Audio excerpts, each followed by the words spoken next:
ओम शांति। आज 30 सितंबर 2024 की प्रातः मुरली में बाबा ने कहा, मीठे बच्चे अपनी बैटरी चार्ज करने का ख्याल करो, अपना टाइम पर चिंतन में वेस्ट मत करो, अपनी घोट तो नशा चढ़े।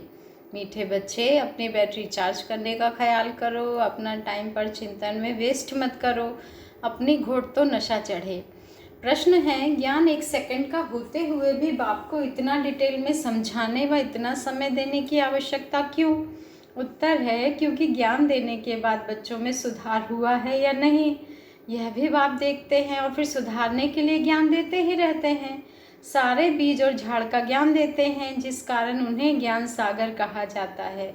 अगर 1 सेकंड का मंत्र देकर चले जाएं तो ज्ञान सागर का टाइटल भी ना मिले। ओम शांति। रूहानी बाप बेट रूहानी बच्चों को समझाते हैं। भक्ति मार्ग में परमपिता परमात्मा शिव को यहाँ ही पूजते हैं।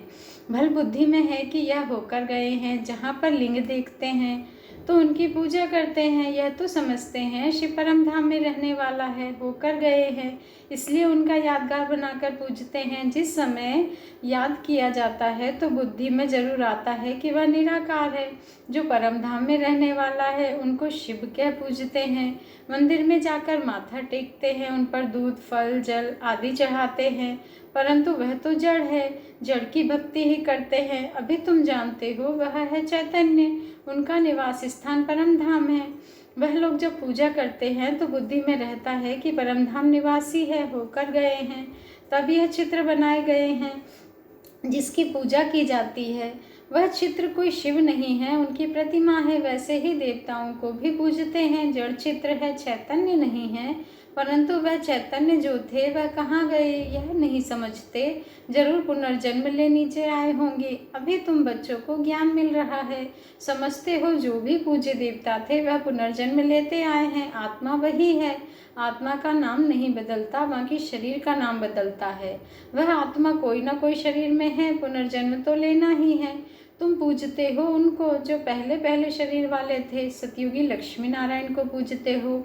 इस समय तुम्हारा ख्याल चलता है, जो नॉलेज बाप देते हैं तुम समझते हो जिस चित्र की पूजा करते हैं वह पहले नंबर वाला है। यह लक्ष्मी नारायण चैतन्य थे बच्चे, यहाँ ही भारत में थे, अभी नहीं है। मनुष्य यह नहीं समझते कि वह पुनर्जन्म लेते लेते भिन्न नाम रूप लेते 84 जन्मों का पाठ बजाते रहते हैं। यह किसके ख्याल में भी नहीं आता। सतयुग में थे तो जरूर, परंतु अब नहीं है, यह भी किसको समझ नहीं आती।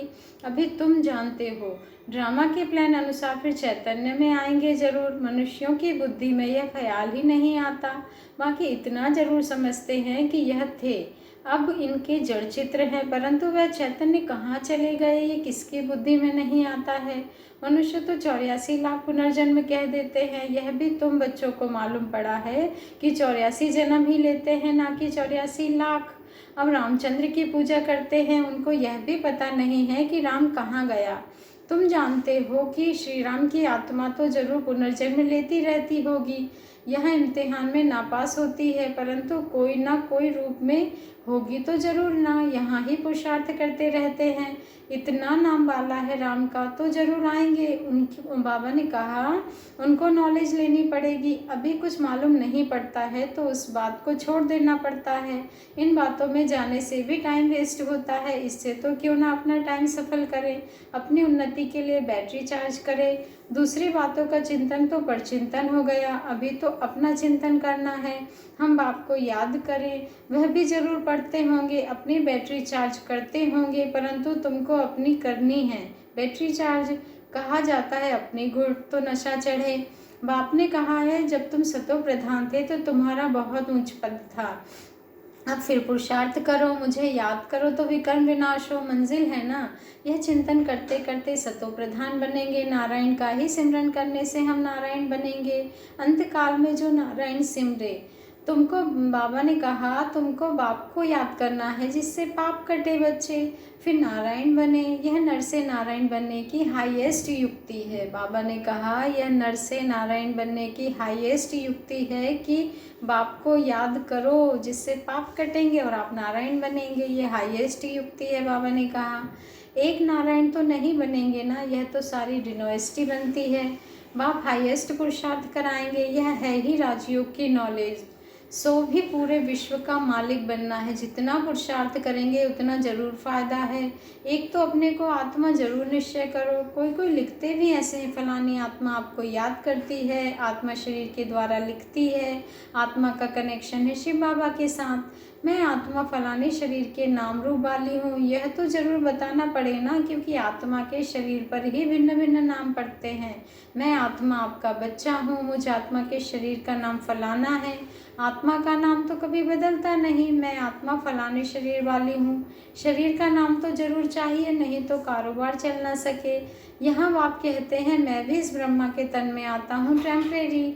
इनकी आत्मा को भी समझाते हैं मैं इस शरीर से तुमको पढ़ाने आया हूँ, यह मेरा शरीर नहीं है, मैंने इनमें प्रवेश किया है, फिर चले जाएंगे अपने धाम।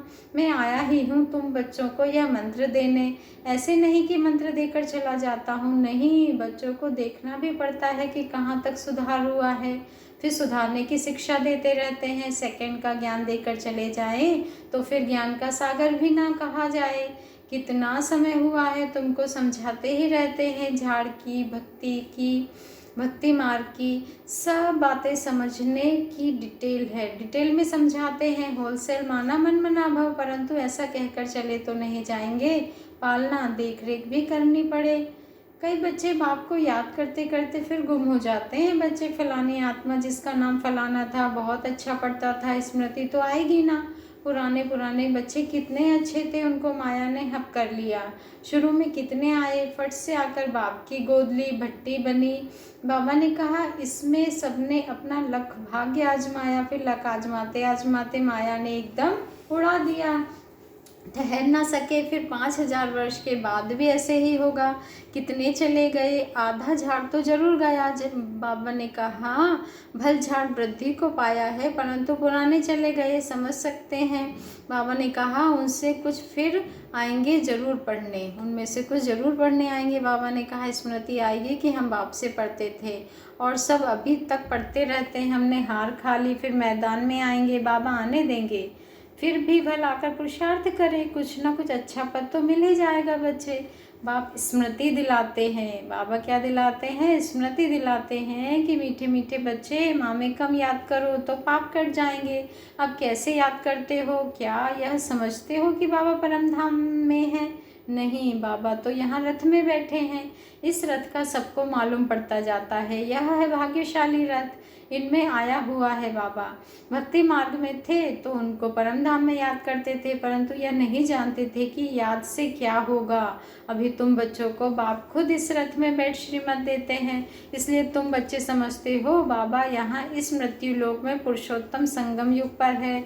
तुम जानते हो हमको ब्रह्मा को याद नहीं करना है। बाप कहते हैं बच्चे माँ में कम याद करो, मैं इस रथ में रहकर तुमको यह नॉलेज दे रहा हूँ, अपनी भी पहचान देता हूँ, मैं यहाँ हूँ।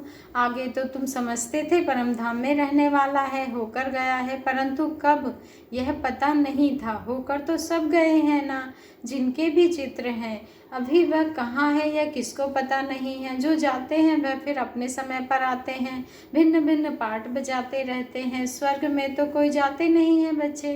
बाप ने समझाया है स्वर्ग में जाने के लिए तो पुरुषार्थ करना पड़ता है, और पुरानी दुनिया का अंत और नई दुनिया की आदि चाहिए, जिनको पुरुषोत्तम संगम युग कहा जाता है। बाबा ने कहा यह ज्ञान अभी तुमको है, यह ज्ञान अभी तुमको है। मनुष्य कुछ नहीं जानते, समझते भी हैं शरीर जल जाता है, बाकी आत्मा चली जाती है। अब कलयुग है बच्चे तो जरूर जन्म कलयुग में ही लेंगे। सतयुग में थे तो जन्म भी सतयुग में लेते थे। यह भी जानते हो आत्माओं का सारा स्टॉक निराकारी दुनिया में होता है।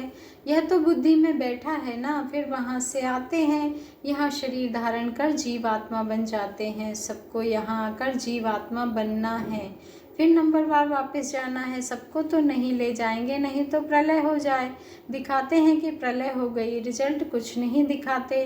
तुम तो जानते हो यह दुनिया कभी खाली नहीं हो सकती है। गायन है ना बच्चे, राम गयो रावण गयो, जिनका बहुत परिवार है सारी दुनिया में। रावण संप्रदाय है ना, राम संप्रदाय तो बहुत थोड़ी है। राम की संप्रदाय है ही सतयुग त्रेता में, बहुत फर्क रहता है बच्चे। बाद में फिर और टालियाँ निकलती है। अभी तुमने बीज और झाड़ को भी जाना है। बाप सब कुछ जानते हैं, बाप सब कुछ जानते हैं, तब तो सुनाते रहते हैं, इसलिए उनको ज्ञान सागर कहा जाता है। एक ही बात अगर होती तो फिर कुछ शास्त्र आदि भी बन ना सके, एक ही बात अगर होती तो फिर कुछ शास्त्र आदि भी बन ना सके। झाड़ की डिटेल भी समझाते रहते हैं बाबा। मूल बात नंबर 1 सब्जेक्ट है बाप को याद करना, इसमें ही मेहनत है। बाबा ने कहा बाप को याद करना, इसमें ही क्या है, मेहनत है, इस पर ही सारा मदार है, याद पर ही सारा मदार है। बाकी झाड़ को तो तुम जान गए हो, दुनिया में इन बातों को कोई भी नहीं जानते हैं। तुम सब धर्म वालों की तिथि तारीख आदि सब बताते हो, आधा कल्प में यह सब आ जाते हैं। बाकी है सूर्यवंशी और चंद्रवंशी, इनके लिए बहुत युग तो नहीं होंगे ना, है ही 2 युग। बाबा ने कहा वहाँ मनुष्य भी थोड़े हैं, 84 लाख जन्म तो हो भी ना सके, मनुष्य समझ से बाहर हो जाते हैं, इसलिए फिर बाप आकर समझ देते हैं। बाप जो रचयिता है वही रचता और रचना के आदि मध्य अंत की नॉलेज बैठ देते हैं। भारतवासी तो बिल्कुल कुछ नहीं जानते, बच्चे सबको पूछते रहते हैं, मुसलमानों को, पारसी आदि को, जो आया उनको पूजने लग पड़ेंगे। क्यों? क्योंकि अपने धर्म और धर्म स्थापक को भूल गए हैं। और बाबा ने कहा और तो सब अपने अपने धर्म को जानते हैं, सबको मालूम है फलाना धर्म कब किसने स्थापन किया। बाकी सतयुग त्रेता की हिस्ट्री ज्योग्राफी का किसको भी पता नहीं है बच्चे। चित्र भी देखते हैं शिव बाबा का यह रूप है, वही ऊंचते ऊंच बाप है, तो याद भी उनको करना है ना बच्चे। यहाँ फिर सबसे जास्ती पूजा करते हैं श्री कृष्ण की। क्यों? क्योंकि नेक्स्ट में है ना, प्यार भी उनको करते हैं, तो गीता का भगवान भी उनको समझ लिया है, सुनाने वाला चाहिए तब तो उनसे वर्षा मिले। बाप ही सुनाते हैं नई दुनिया की स्थापना और पुरानी दुनिया का विनाश कराने वाला और कोई हो न सके सिवाय एक बाप के। ब्रह्मा द्वारा स्थापना, शंकर द्वारा विनाश, विष्णु द्वारा पालना, यह भी लिखते हैं। बाबा ने कहा यहाँ के लिए ही है, परंतु समझ कुछ भी नहीं है। तुम जानते हो वह है निराकारी सृष्टि, यह है साकारी सृष्टि।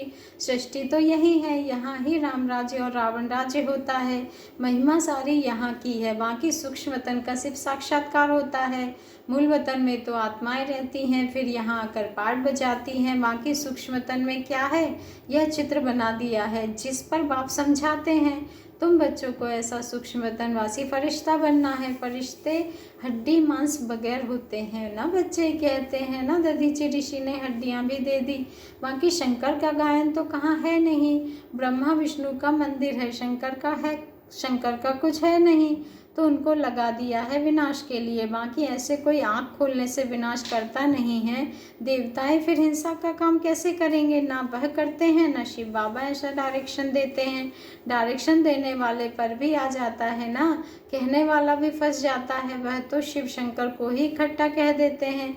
अब बाप भी कहते हैं, क्या कहते हैं, मुझे याद करो बच्चे, मामेकम याद करो। ऐसा तो नहीं कहते शिव शंकर को याद करो, पतित पावन एक को ही कहते हैं। भगवान अर्थ सहित बैठ समझाते हैं, यह कोई नहीं जानते हैं कि यह चित्र देख मूंझ पड़ते हैं। अर्थ तो जरूर बताना पड़े ना, समझने में टाइम लगता है। कोटों में कोई विरला निकलता है, बाबा ने कहा कोटों में कोई विरला निकलता है। मैं जो हूँ जैसा हूँ, कोटों में कोई ही मुझे पहचान सकते हैं। मैं जो हूँ जैसा हूँ, कोटों में कोई ही मुझे पहचान सकते हैं। अच्छा, मीठे मीठे सिके लदे बच्चों प्रति माता पिता बाप दादा का याद प्यार और गुड मॉर्निंग। रूहानी बाप की रूहानी बच्चों को नमस्ते, और हम रूहानी बच्चों की रूहानी माता पिता बाप दादा को याद प्यार गुड मॉर्निंग और नमस्ते नमस्ते नमस्ते। शुक्रिया बाबा, शुक्रिया। धारणा के लिए मुख्य सार है, फर्स्ट पॉइंट है, किसी भी बात के चिंतन में अपना समय नहीं गंवाना है, अपनी मस्ती में मस्त रहना है। बाबा ने कहा अपनी मस्ती में रहना है, स्वयं के प्रति चिंतन कर आत्मा को सतो प्रधान बनाना है। सेकंड पॉइंट है, नर से नारायण बनने के लिए अंतकाल में एक बाप की ही याद रहे। नर से नारायण बनने के लिए अंतकाल में एक बाप की ही याद रहे। इस हाईएस्ट युक्ति को सामने रखते हुए पुरुषार्थ करना है। मैं आत्मा हूँ, मैं आत्मा हूँ, इस शरीर को भूल जाना है। वरदान है, दाता की देन को स्मृति में रख सर्व लगावों से मुक्त रहने वाले आकर्षण मुक्त भव। दाता की देन को स्मृति में रख सर्व लगावों से मुक्त रहने वाले आकर्षण मुक्त भव। आज का स्वमान है, मैं आकर्षण मुक्त आत्मा हूँ। मैं दाता की देन को स्मृति में रख सर्व लगावों से मुक्त रहने वाली आकर्षण मुक्त आत्मा हूँ। कई बच्चे कहते हैं कि इनसे मेरा कोई लगाव नहीं है, परंतु इनका यह गुण बहुत अच्छा लगता है या इनमें सेवा की विशेषता बहुत है, लेकिन किसी व्यक्ति या वैभव की तरफ बार बार संकल्प जाना भी आकर्षण है। बच्चे किसी की भी विशेषता को देखते, गुणों को व सेवा को देखते दाता को नहीं भूलो, यह दाता की देन है। यह स्मृति लगावों से मुक्त आकर्षण मुक्त बना देगी, किसी पर भी प्रभावित नहीं होंगे। बाबा ने युक्ति बता दी आज किसी पर भी नहीं प्रभावित होने की, कि ये दाता की देन है। ये स्मृति रखो, ये विशेषता, ये गुण उस आत्मा में जो है ये दाता की देन है, इससे हम किसी पर भी प्रभावित नहीं होंगे। स्लोगन है, ऐसे रूहानी सोशल वर्कर बनो जो भटकती हुई आत्मा को ठिकाना दे दो, भगवान से मिला दो। ऐसे रूहानी सोशल वर्कर बनो जो भटकती हुई आत्मा को ठिकाना दे दो, भगवान से मिला दो। अच्छा, ओम शांति। शुक्रिया बाबा, शुक्रिया।